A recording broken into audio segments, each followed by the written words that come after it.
Yeah, there you go. That's Bernard Brogan speaking last night to Joe. SuperValu GA Ambassador Bernard Brogan. SuperValu GA Ambassador Kevin McManamon was with us as well. How are you doing? Oh, good now, yeah.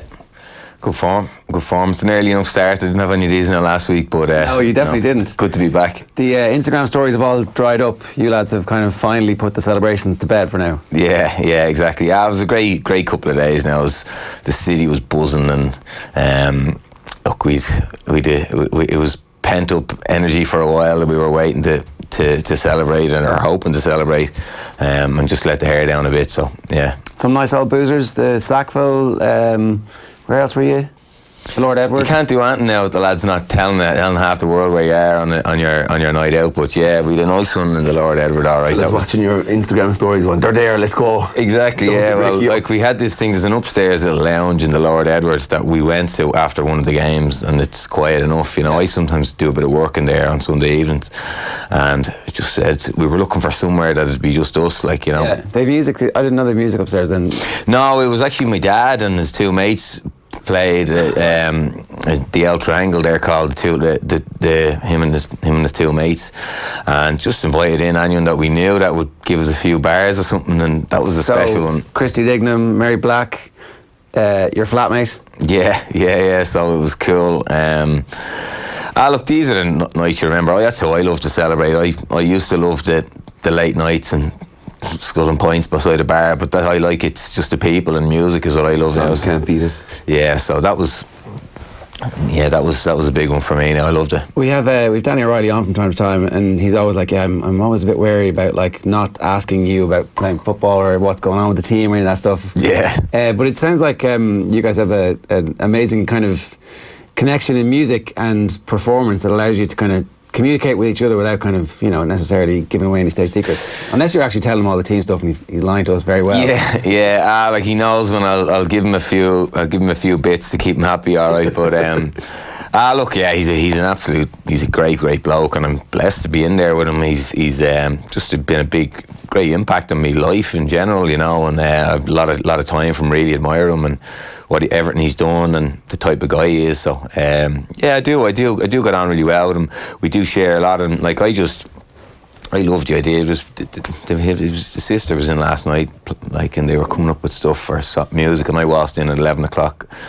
Kind of, I don't know. I just loved the idea of. I just love seeing what new music is like and creativity and stuff like that. And it doesn't happen too often in the gaff, you know. He kind of keeps it out of the gaff, but... Oh, that sounds amazing. So that's Roisin off, if anybody is wondering. The piece that you did with SuperValu during the year, I thought was great, because it was like a proper insight, and you were very honest. Like, you kind of laid bare quite a bit, where you talked about feeling a bit of an imposter.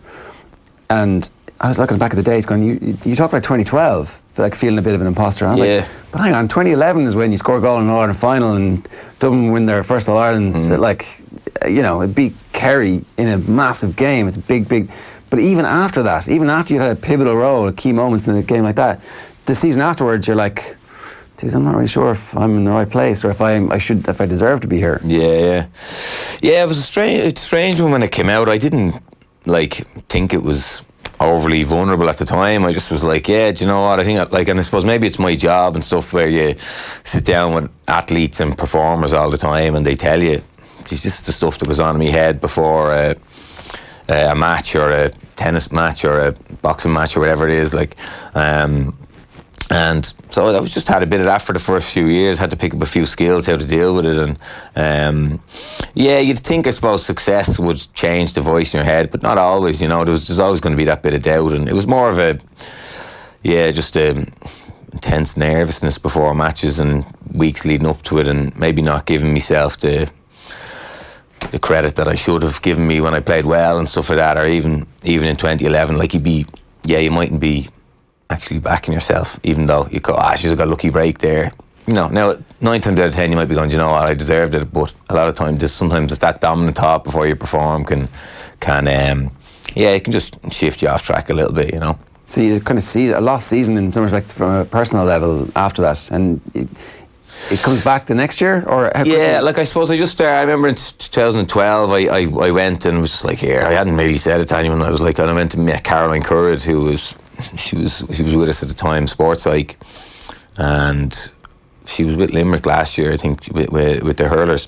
But and we just kind of figured a bit of it out, like, you know, and I just started working on it, and was sure at that stage I went back and started studying sports psychology and was eating up all sorts of books and trying out everything. So that's not a coincidence. This happens to you. You go through it and you're like, hang on a second, I wouldn't mind doing a bit of this. Is that what happened? Yeah, there's a bit of that. Yeah, and I think, look, at the time I was selling chicken fillets on the roads around Leinster, driving around for 10 hours a day. You know what I mean? Yeah. And it just wasn't lighting me up. It wasn't. Not your dream job. No. And look, it was grand. It suited me because if I wanted a day off or a few hours off, I could do it. I had a fella there, Damien Carroll, that just helped me a lot, you know, and with time off, and it was my business essentially, but he was the man behind it all. You know what I mean? Helping me, like, so. It was grand. It suited me for the first 3 years in football. But sure, look, everything.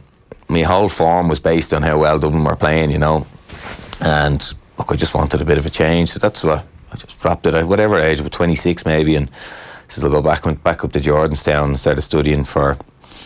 Yeah, it took me 2 years, and I only got accredited there about 3 or 4 months ago by the institute. So it was a long 7 years to be. Now you can practice. You know, you can practice as long as you're on the pathway. But I got accredited there, so it was a nice little email to get in to say, you know, finally it was worth the 7 years. All the work, so I can kind of let loose a little bit now and work as much as I want, you know. So you're a sports psychologist. Is it specifically sport, or is it performance in other areas, or what? Like, I suppose, yeah, like it's not just sport, but like you find yourself getting calls off all sorts of people. You sit down and meet them, and look, it's not probably a full-time role, so I kind of have a bit of a few other bits that I do with, like, I work with 2 charities that work with teenagers, Aware, and I work with SOAR Foundation, who the Tony Griffin, the Clare hurler, set them up. It was kind of inspired by Jim Stein's story over in Melbourne. So they do excellent work. So I do a lot of work with them, and I've my own little business. So it's kind of it's nice. It's I'm kept busy now. I took it down a little bit for the summer, and I'm back rocking. Do you have people ringing you about, you know, I'm struggling in work, I want to climb up the ladder and work, I want to focus on that? It's everything of people wanting to achieve more than they're getting at the moment? Yeah, essentially, yeah. And like, it's mental skills training or life skills or whatever it is. So coaching sometimes, but yeah. So there's a bit of that. Like, now I'm not. I'm kept busy, like, you know, and it's good variety as well. It's interesting to see when, you know, different people's stories and stuff like that. I love it, you know. And is that full time eventually, do you think? It could be. I'll see what happens. It's been perfect while I've been playing, and I'm upskilling, and I've been able to do a college course each year or some sort of personal development alongside what I'm doing, you know, alongside like playing and stuff like that. So I think when I do pack it in, I'll be able to hit the ground running and see what's next. Temple basketball, was that what you were? Yeah, that was my first. That was my first team, actually, when I got out of college. And my next door neighbour, Ronan, played for me. He was the backup point guard for years. But he said, "Would you come down?" And I just met Mark Keenan, and I just got a lot out of him. So I was volunteering with them for 2 years. I still did a session with them before the Champions Cup last year. So I still know the lads. You know, I haven't seen them yet this year, but I would stay in touch with Mark a lot. I have a lot of time for Mark. Yeah, he's good. Yeah, he's class. So I loved it. Now, I was kind of cutting my teeth. I did a few sessions where I'm looking back thinking, geez, what was I saying to them? Like, you know what I mean? But I met them all 1-to-1, and the first year when they went up to, when they won the All Ireland, or the league, the cup. The cup was, I think it was 2016. Yeah. Their first cup, and that was a massive one. I loved that one because I don't know. I remember Dublin were playing Kerry that night in the league game, and I was injured, so I went to the basketball game. And I don't know, I loved the idea. Now, at the same, I remember the final whistle blowing and going, you know, there's nothing like playing, like, you know what I mean? Like, I was like kind of there going, like, I loved it, and I felt it. Must have got a good buzz, because they went from being a good team, and they were really good for that period that you're involved in them. So they've got great players and all, but obviously all that stuff helps. Like, from looking at it from what we do in Tralee, to have someone like you being a sports psychologist for a basketball team and helping them just to get the best out of themselves, because you would have seen it, I'm sure, it's not up there professional levels as the GAA is with Dublin and Kerry. It's trying to get there, like, but I saw that as a real. I remember seeing you at the end of the bench in a game in Temple, kind of going, Jesus, these fellas are they're a bit, how did they get him? And I'm back home kind of going, what do we need to do more of to get, because you're trying to explain to fellas who are eating Supermax on the way to Dublin before a game. Are you serious? Do you know what I mean? It's just, and that's the way they are, and it's, it's just the way, it's not in there, it's at a lovely level where it's not too serious. We play the Dublin boys every week in Tralee. We go out after them. We start them out with a deal in a hotel in Tralee. We all go to the Greyhound bar after the game, drinks all around, killing each other on the court. Yeah. But good friends off it and able to kind of get on with each other. Whereas we kind of lost that in the football. We never had that where we wanted to meet you afterwards and have a pint with you after beating us. But the old boys did. The old Kerry teams, and they've got such a great relationship between them two teams. I always kind of felt, we'll never have that because it's gone so serious and it's gone so, and I love that about the basketball. Did you not have it on All-Star trips and Ireland trips? Irish teams, absolutely, yeah. Irish teams, that's where you're with guys, they're on your team. There's a kind of a sense you're playing with Ireland, you're going to have to bring it together. But then I found out, like, Jesus, Joe McMahon 2008 with his beard roaring and me and Tommy Walsh's face, and they nabbed us in the final, and next time I'm outside and I have to hang out with this guy. 3 weeks later I'm coming home, like, I find out I went to school with him in Tyrone for a year.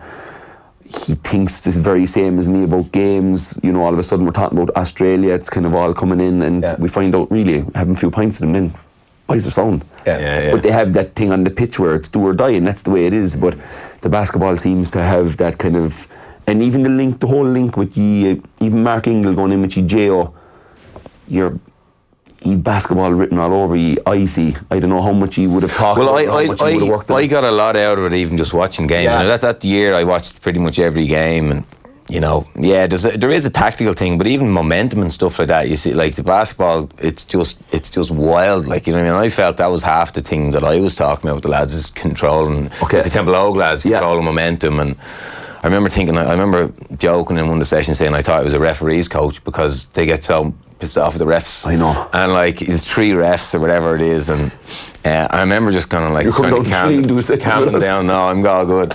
But so like, it's a fascinating sport, and there's so, like you say, there's so many crossovers between Gaelic football, and we've probably robbed a few. It's probably been a bit exaggerated a little bit, but there is, and you can see it from how you guys play as well. It's it's big. The backdoor cut.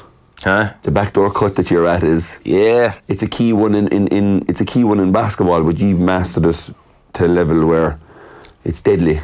Well, that goal out of it, his timing is excellent. He's kind of just acting disinterested, falling out and gone. Yeah. So, and I remember speaking to a couple of cornerbacks this year about how you defend it, and you don't. You have to actually let him win the ball out in front of you. So it's kind of an extra weapon that you're worried about. Is that the one where Lee Keegan slips?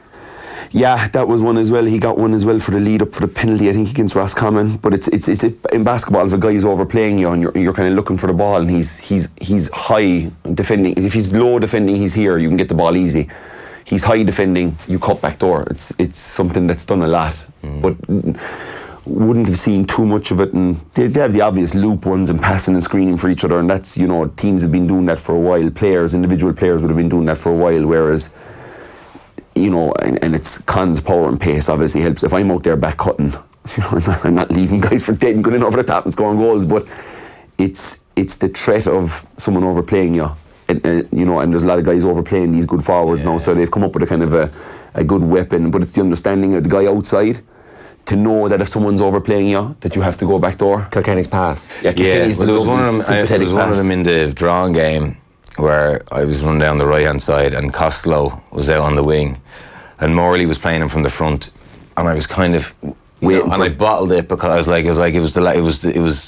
it was in closing time. 7 minutes. It was 74 minutes or something, and we needed a shot. And I was like, if this thing goes there, I was going to kick it down the line. And I says, I didn't risk it now, and I think he just came on the loop. Now it was about 30 yards from goal, but it'd be in your mind, like, So, but it's to have it. Yeah, he was having a go at me. When you give me that, I was in around the back. Morley, for fairness, played it very well. He was tight to it, like he was gambling, cutting it off. Like, Okay, so bring us back to that claustrophobia, because that was the most tense sports event that I've ever been at and ever seen and ever borne witness to, where 5 in a row is on the line, you're down to 14 men, you have a lead the whole game until the very end, and then a chance goes missing, another chance goes missing, another chance goes missing, and it's like, normally by now this Dublin team would have, like, they'd have got it back to the level, and maybe they'd be the ones who'd be a point up.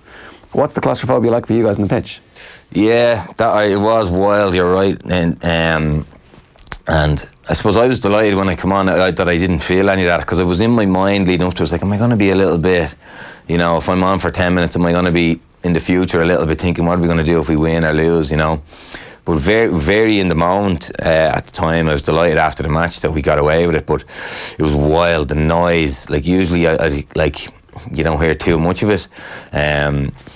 But I remember just being absolutely wrecked. And I was only thinking, the most I'd ran for the whole game on the sideline was about 7 or 8 seconds. And the very first play I had was 45 seconds of legging it, you know what I mean? And I literally was finished. This was on probably the stroke of 70 minutes. So it was a big learning for me. I was running around the replay, I was running around the dressing room like an absolute nutcase at half time, trying to waste all this energy I'd been building up, you know what I mean? But it was wild. Didn't really get to the pace with a stitch, not a stitch, but I was wrecked pretty much for the whole time I was on, like trying to move the whole time. But because that's mad, because like there's a clear, when the subs start to come on, it looks like there's a clear change in the energy. Like, Kerry go into their shells a little bit, but you definitely bring this injection, it seems from the outside, of fresh legs, and exactly what the Dubs needed, because they'd been down to 14 men for so long. Yeah, and look, I was itching on the bench, kind of thinking 14 men. Obviously, we're going to need bodies, like, you know, and look, we were held back for one reason or another that day. But yeah, look, that would be part of it. You're always saying, listen, how can I make it worth me while to have come into it? You know what I mean? Like, how can I waste as much energy as I can, or use as much energy as I can while I get me chance, you know? And like, it was in fairness to, you know, Dermo that day, come on, won a bit of ball, did well. Costello was the same. Merchant the same, Paddy Small, so we needed it that day as well. Yeah, you've a key turnover against David Moran, because at that stage, I think, am I wrong? Is this when Cluxon is actually pushed out and is yeah, we did that in Sky. James McCarthy realises that there's 4 Kerry attackers, 3 defenders. You're 74 minutes right before your turnover. Is that something that would have been talked about? Or is that guys on the pitch kind of going? It's just in the Kerry half. Yeah, it was like Cluxon comes out and marks. Yeah, James calls him out. James kind of goes back and calls him out. We went through it and with the behind the goals footage from the Sky camera, and you could see James come out, and Stephen was already kind of out. It was like they reminded each other almost of this is. And I was like, it's something they have to have talked about. If we're down to 14 men, if we're changing a game, if we're chasing a game, and you need the ball back, you can't have 3 men running around the place. Yeah, no, I would say that one would be an unwritten rule that when you're going after it, you're pushing up. So instead of, and a lot of the teams, and it's one of the things that annoys me a lot of the time when teams are ahead in the game, is that they just go, okay, back, and give you the kick out and give you, you know, give the spot. So that was, I think, the idea that, like, I think Shane Ryan had gone short into the corner, so we were kind of saying, like, we were trying to get up. Get it up, yeah. So that would make sense, I suppose, that they might have an extra man. But yeah, that was a nice. And I remember because Moran created the winner in the league game down in Tralee. And I was the one who was supposed to be marking him. All right. I was the one that was on him. He stuck behind me. I was kind of in my head. I was running back after him. I was like, I'm not going to let this fella do it again, you know. So, yeah, it was just blessed we got away with it that day, you know. What is that changing room like immediately after the game? What happens? Look, I was relieved. Like, I was just delighted that we hadn't lost it, that we had another go at it. It was a bit weird, like, you know, a bit of an anti-climax. You went back to the Gibson Hotel and you're there and you're eating a steak dinner, kind of going, they cooked these this morning for us, like, we better eat a real fancy dinner, like, after the match. And yeah, just keeping the head down. My overwhelming thing was relief, you know, because, like, we could have easily been taken down that day, you know. We were looking at the stats. I think it's 9 shots from outside the scoring zone, which is very unusual for Dublin, who have this incredible scoring efficiency. You know, you tend not to kick that many wides. You tend to take shots from where it looks like you're going to score. What was the level of pressure like beforehand? What did the 5 in a row ultimately mean? Yeah, it became fairly noisy, like leading into the final. All right, like you kind of inoculate yourself from it a little bit. And look, we tried to take the approach that, look, chasing a number isn't what's gotten us 4, if that makes sense. You know, what's gotten us 4 is keeping the head down next game and that sort of stuff. So that's. It sounds a bit boring, but that's what we tried to do. Does it work though? Like, because the first one is obviously so big, and then the second one, and then everybody settles into this pattern. But this is history, and like no team in hurling or football has done it. We've seen famous examples of it failing before, and everybody's chatting to you, I presume. Even the ones who are trying to do to the 5. I've got it so often, like just people walking up to you and say, "Will you do the 5?" You know, during the summer, and you're kind of going, "Yeah, I'll see what happens," type thing. Are you going to autopilot? You go into autopilot with that answer. Yeah, it's like when you're injured and fellas are But it's like everyone outside the group wants you to think of number 5, and we wanted to just think 1, whatever, you know, whatever's next type thing, you know. So, but it does probably impact you subconsciously somewhere. Now, did it lead to us underperforming that day? We underperformed a little bit. We had a good shot score ratio up until the last 7 or 8 minutes in that game, in the drawn game. So I wouldn't kind of put it down to that. No, kind and there's of a sense of tension, desperation as well. Like you're a point down. These fellas are trying to kick the equalising score. Like Howard's one, he can kick that on the outside of the boot. Dearman's one was splitting the black spot for ages and just tailed off. You know, they're guys that can kick them scores. They're a point down. They've got an opportunity. Costello goes over the top exactly, of it. Like you're talking millimetres. Exactly, and it cracks me up with Hawkeye that this you know, it just skims the red thing, and that means if the post is going that high, it's going to hit the post and go over the bar. Like, do you know what I mean? So. And what are you guys thinking when the misses are happening? Like, I wasn't really dwelling on it, to be honest with you. I don't know what, like, the feeling the team was just get the ball back, I think, you know, and it was a good defensive performance in the last whatever it was, 7-8 minutes and maybe last 10 minutes. But yeah, get the ball back. Kind of, there was no kind of eyes up to heaven going, Jesus, this. Are we cursed here, or is this, you know? It was just get the ball back, I suppose, you know. Yeah. So. In the conversations afterwards, I saw Jack McCaffrey talking about just feeling a bit sickened the next day. He'd cleaned his locker out and was going home and was like, this is finished now, I'm going to close this part of the year up. And then the next day he was like, oh geez, I can't face going training. And then he missed training because of work during that week. And he's ringing Jim going, I'm going to be late. And it's like, I'm not going to make it. And it took him a little while to get back to the whole notion of we've got to go again. What was your in between like? Yeah, I had to cancel a bit of work now as well. Like, and it was a bit annoying in that sense. But I thought I have a chance here to start. That's what I was thinking, to be honest with you. I felt I was playing well enough to be in. I didn't start the game all year, so it probably wasn't. It was probably more hope rather than dreaming rather than change between the first game and the second game. Like when you're going. And I was kind of thinking it'd be a good little surprise to throw at them, you know, maybe throw me out centre forward or something like that and shift things around. But did you tell Jim that? I did. Yeah. I told him that. Yeah, that I thought I should have been in. But how does that conversation go? Come on, what are you talking? Look, come on. It's kind of laughing, going, geez, I thought I was doing enough, because I played really well this summer. Like, it was one of the things I was happy about how the year went. I didn't get much minutes on the pitch, very frustrating and all, like, but like felt really loose, felt really like, you know, clear-headed and stuff, and I was playing really well in the training games. And I had one training game, I think it was before the Roscommon game or before the Super 8s. It was the first game. I had Cork game. And I hadn't been missing in months, and I was 3-4 points a game in training, and I'd about, this day I think I had 3 out of 8 or something like that. And it was a bit of it was like, shit, like, you know, you could have got 6 points from play off Johnny or Fitzy or something like that. And suddenly Jim was going, okay, well, hold on a minute, this is, you know. So that that was a bit of it was bugging me a little bit, that I wasn't far from cracking in, you know. But it is what it is. Look, you just say, you know, Jim, what's the crack? There's no point in looking for feedback the night before the replay, but the night before the replay. But look, you can challenge him on it and go, listen, what do you think? I think you're making the wrong decision, and I've said that to him a few times. But look, at the end of the day, he's winning games, and he always puts the team first, and he uses as much evidence as he can to back up his decisions. So you have to accept that, you know. Yeah, so it's straightforward. It's not straightforward for you when you're on the wrong side of it, but at least there's empirical evidence going into it. Are those training games 15 on 15 when you're marking Johnny or? Yeah, it would be. Yeah.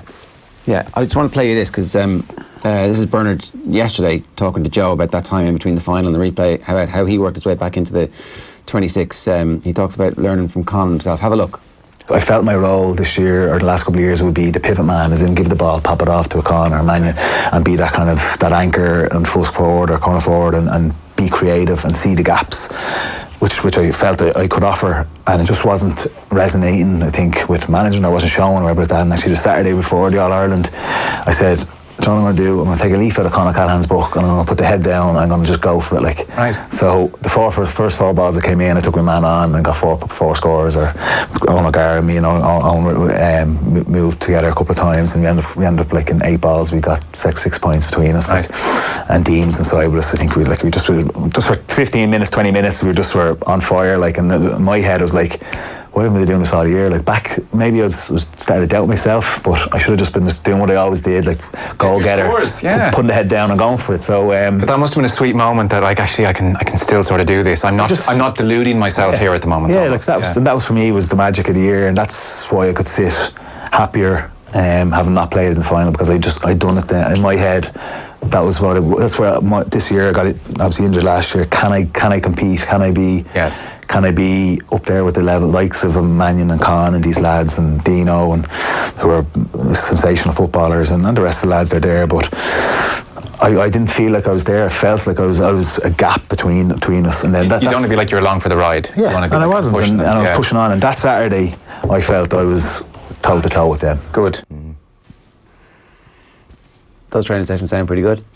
Yeah, I remember he was electric that day. In fairness to him, he did a great year, Bernard, from an attitude and a selfless point of view. I told him once or twice how much I admired him this year, because he wasn't getting the bang for the buck what he was putting in, you know, but he still had a few moments of magic. And I noticed that day, because I actually didn't play that day. I missed the first half of the training. I was a little bit of a bang, but he was electric, you know, and it was like that he let the shackles off, and he wasn't trying to be the smart player. He was like trying to be Bernard of old, you know, and it was great. It was great to see. So he just didn't get game time as a result, but he was right there in the mixer, you know. It's fairly cutthroat because the players he's talking about, that's former footballer of the year Bernard Brogan, who looks like he's in the shape of his life, and he can't make the matchday squad for the All-Ireland final because the competition is so fierce.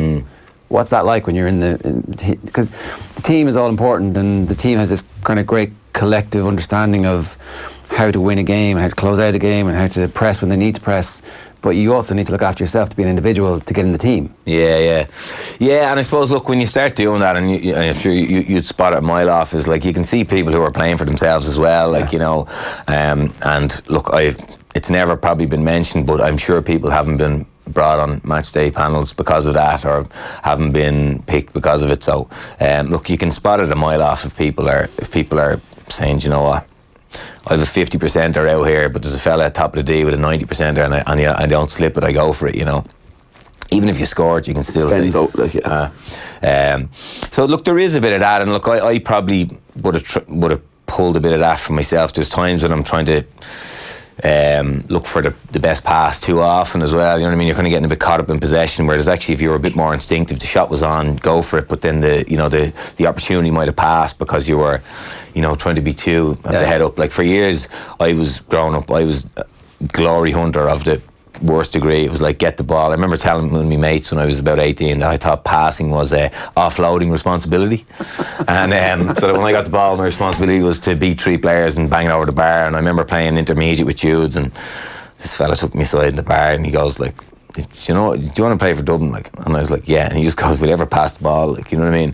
And it was a big thing. I remember one night our manager, Pádraig Monaghan, used to say, you can't score in training.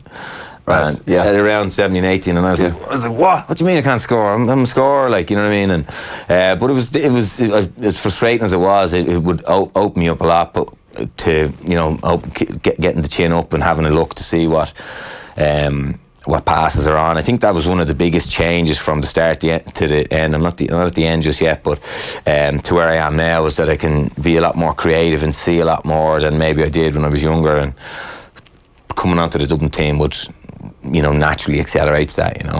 You're not at the end just yet. It's a good no. No. That's official. You're definitely not retiring. Yeah.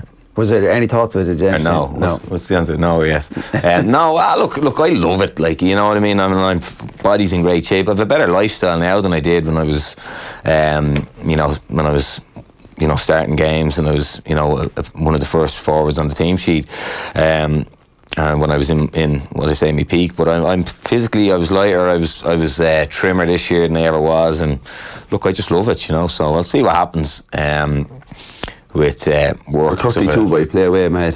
Play away, mate. You're 32. Exactly, yeah. Like I was talking to my dad last night. My dad stopped playing when he was 43 and was like, "Jeez, you'll never replace it." Like, you know what I mean? Like, he's like, keep rolling. Like, So he 11 more years for you of senior. Yeah, no, maybe not with Dublin. There's but 2 more to get before they pass out the Ger Powers and the Pats Blends and these fellas. So there's another few years in them yet. Is that a motivation? Is Pat Spillane my motivation? The records. No, not really. Look, I've never spoken about it with any of the players. Popped up in my head maybe once or twice. I don't know if I'll be around for 2 or 3 more years, or if I'll be lucky enough to play a Super 8 or a semi or a final. I've played 9 finals, which is someone told me there last week, which is I can't believe it. Like, 2 draws and stuff like that, and I'm so proud of that as a career. And look, I'll keep rolling for as long as I can. I'll probably chat to Jim before the start of the year in December and go, what do you think? Like, do you want me to keep rolling? I suppose I do have a role on the team as a senior player, and I take that very seriously. What does that involve? Look, I suppose it involves just being part of, making sure the team is rolling the way it should be. You know what I mean? I think, like, there was people saying this year, like, that, the Dublin subs aren't coming on and scoring 4 goals between them and blowing, coming on and just being juggernauts and blowing teams away. But I think the hallmark of this Dublin team, the change over from this winning Dublin team to the team that we would have played in my early career, is decision making. Okay. And your decision making as a group is always for Dublin, and you were on about it there. The passing and all that is a huge part of it. That early on when we were playing Dublin, there was always a fella that would go for that shot that you're talking about, that 50% or when there was a 90% or outside. But you flip that around, and every decision you make is for the team. And I felt when you were coming on, you mightn't have been killing the scoreboard or just burying teams of goals, but your decision making, your sureness on the ball, your experience late on in games, there's nothing better for a team to have guys to go to that's going to see out the game, and that's not going to make a mistake, not going to make a decision for themselves, not going to do anything silly.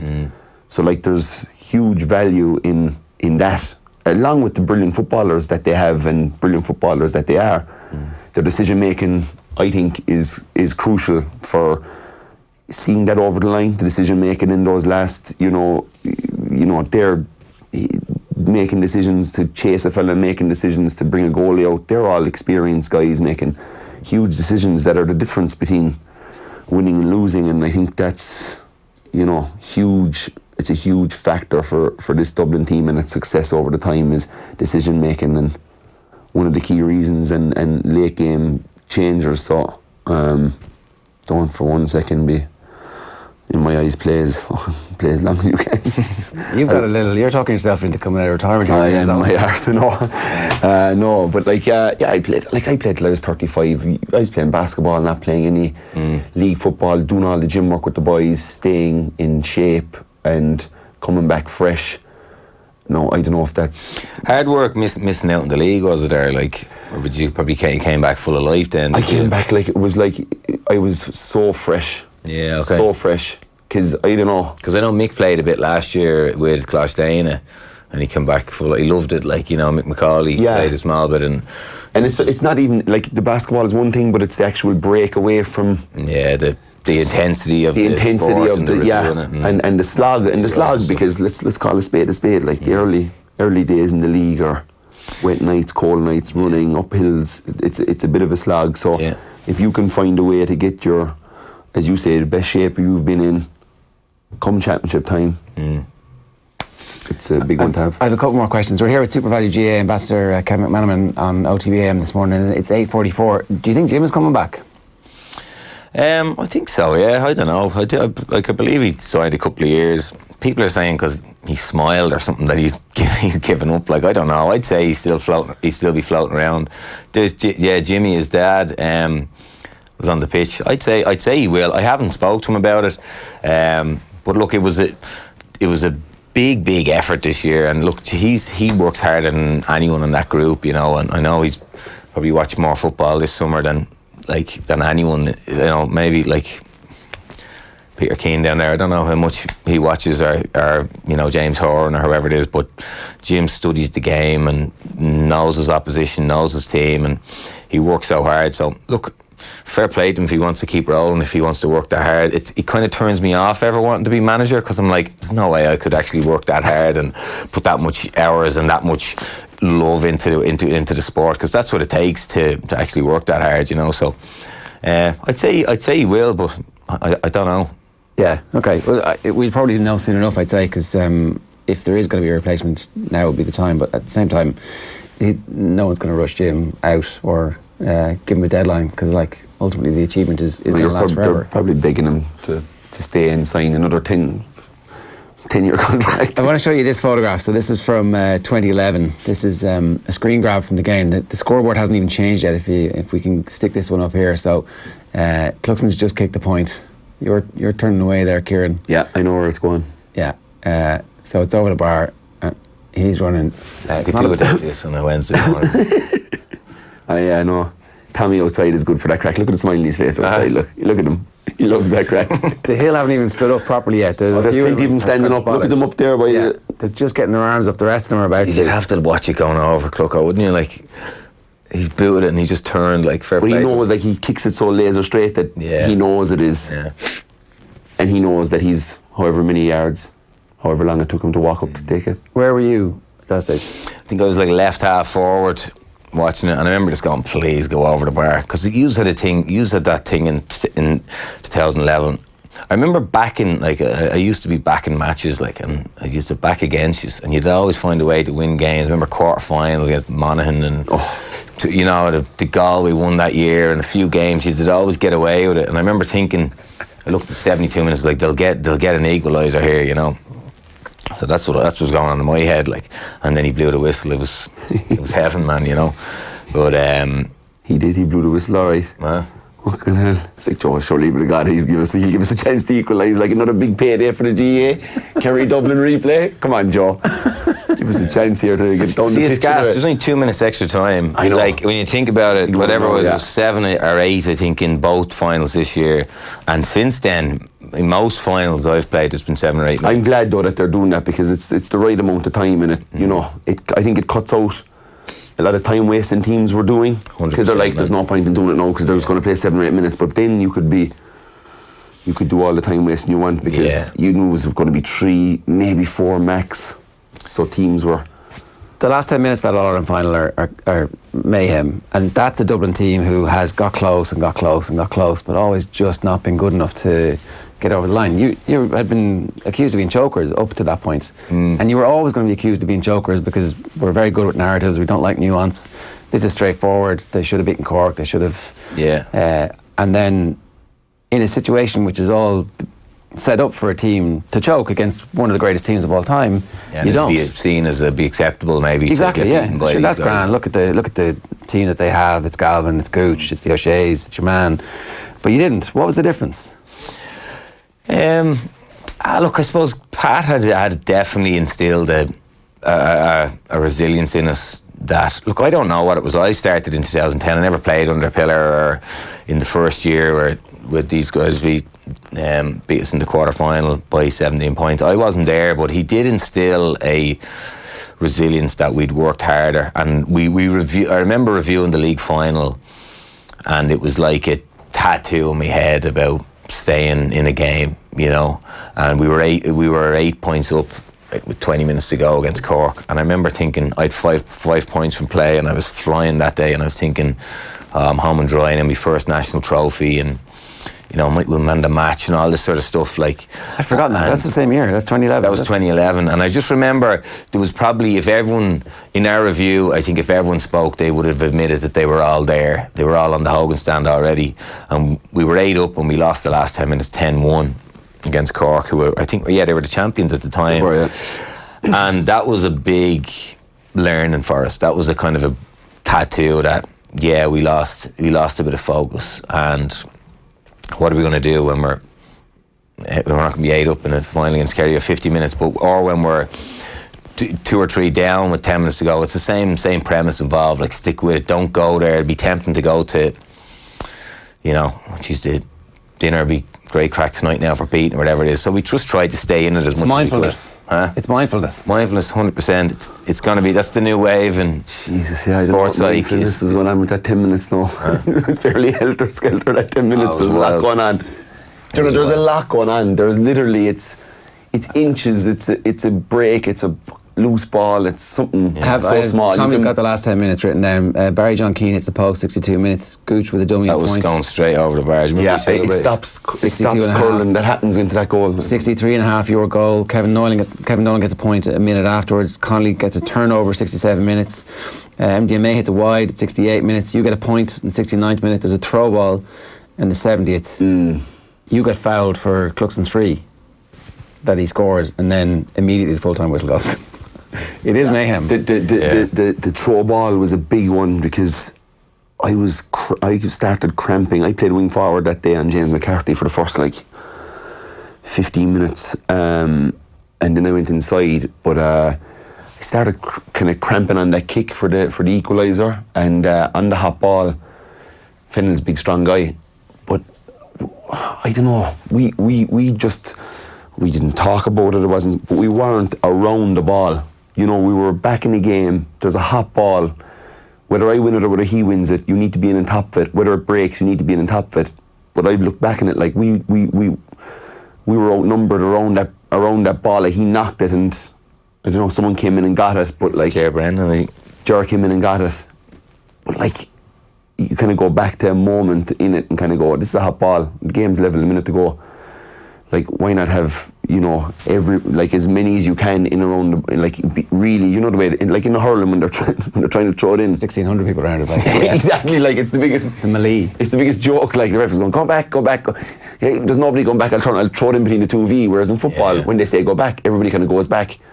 But that was a real instance to say, I'm not going. What's he going to do? Give a free against you for not going back? Yeah. Get in around the ball. But like you're talking about. It is so helter skelter that whole moment, like the goal, the surge from the crowd after that. That was wild. Yeah, it's like, you know, that's 55,000, probably 60, because all the neutrals in the stadium aren't shouting for Kerry at that stage. We've been to 6 finals in 7 years. They're like, mind Kerry up the Dubs.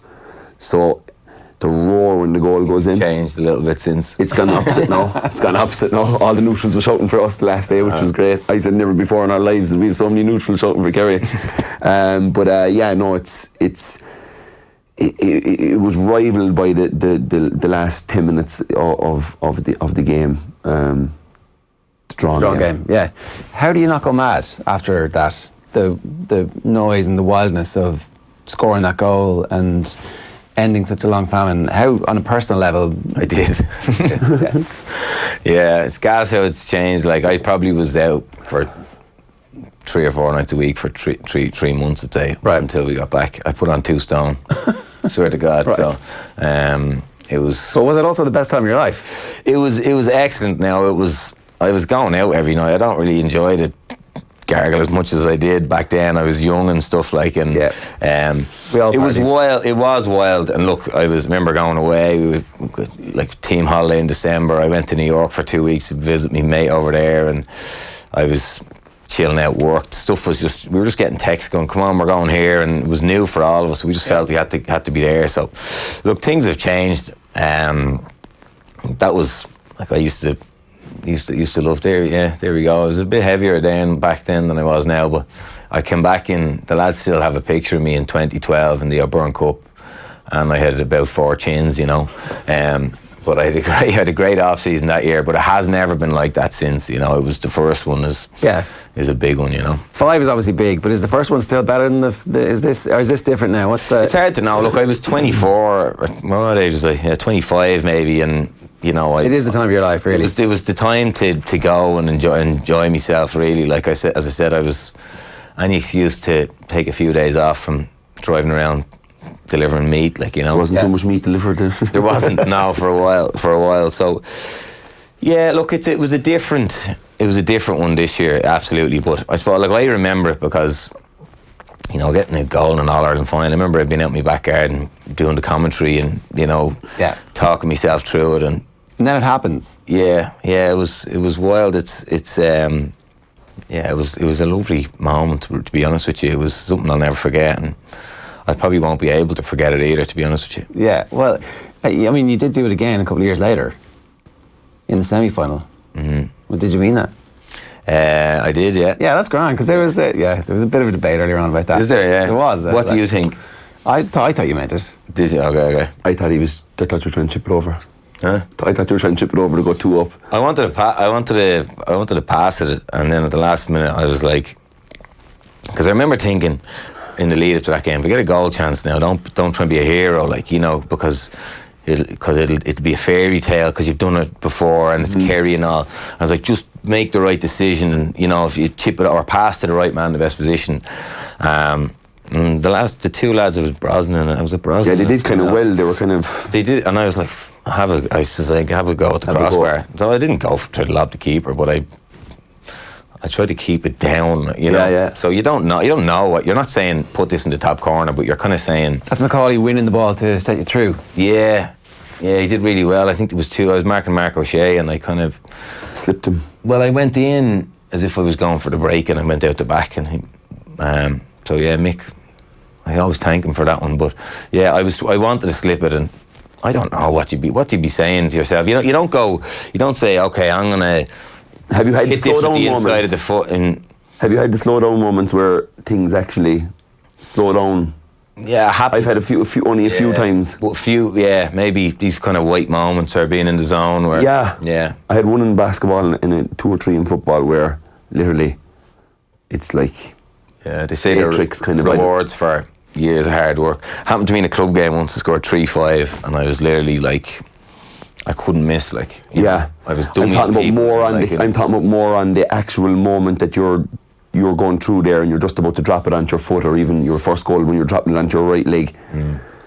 Did it kind of slow down around you when you're making that decision? It's a kind of hard one to explain. Yeah, I know what you mean. Not in those cases. No, there's just been times where I've been like, I feel like I've enough time to decide here what I want to do and figure it out. But these kind of white moments. But no, 13 was legging it and just whack it. Crossbar was in my head. Keeper's off his line, quite far. Yeah. Did you know that? No, like don't mistake this for like genius or anything. I just was running through and I just whacked it like. But I didn't want to kick it 20 yards above the bar. I was trying to keep that trajectory a bit low and see what happens. Yeah, it's a goal chance you're going to have. He's playing crossbar challenge. He's playing crossbar. I hit the bar and it went wide.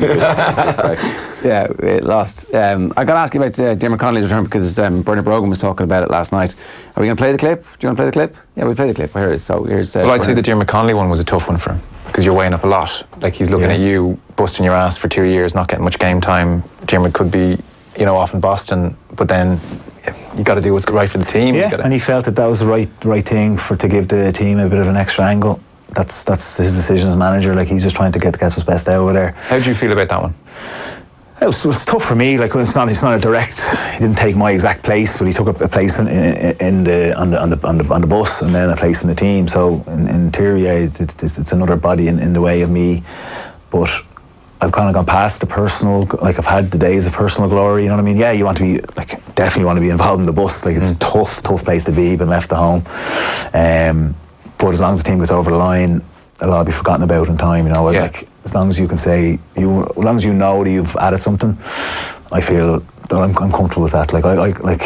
My dad left Dublin I think in 1983. He told me a story, and he got a box off an awfully full back. He caught one ball, popped it off for a goal, and he kind of gave my man a bit of a shoulder, and what do you think of that? My dad was aging, and he was building the forward line around him, and the next ball that came in, he caught the ball and woke up in Vincent's hospital. Your man clocked him. I don't know who it was. It was Sean Lowry or one of those lunatics. But and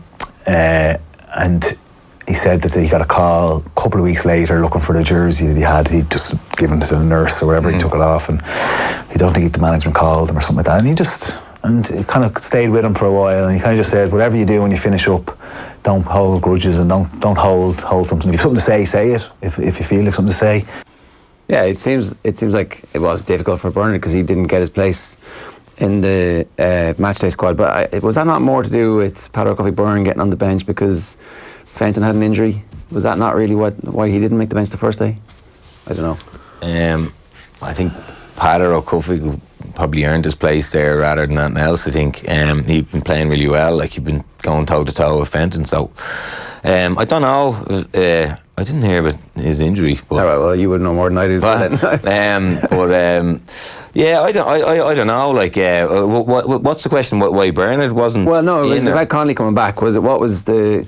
Because I think everybody has their own take on if you're a defender and suddenly Connolly arrives back in and you're going up against him every night and you're getting sharper and sharper. It's good for the team. If you're a forward who might be getting a little bit less game time because Connolly's coming back, it's a more personal impact. Yeah, and look, it's just another thing. You have to decide what's more important. You or your ego or the team, you know, and use it. I remember him coming back and going, like, you know, I need to see if we can find another gear here to get ahead of him, you know. So yeah, look, he got on ahead of me in both finals. Look, it is what it is. If it gives us a better chance of winning, you know, that's what I always think is the best thing for the team, you know. Your ego is the thing that made you good as a kid, right? Like, yeah. So how do you suddenly then go? Because you're going. My ego has to be the thing that, like, Dancing with my ego for my whole career, like, you know.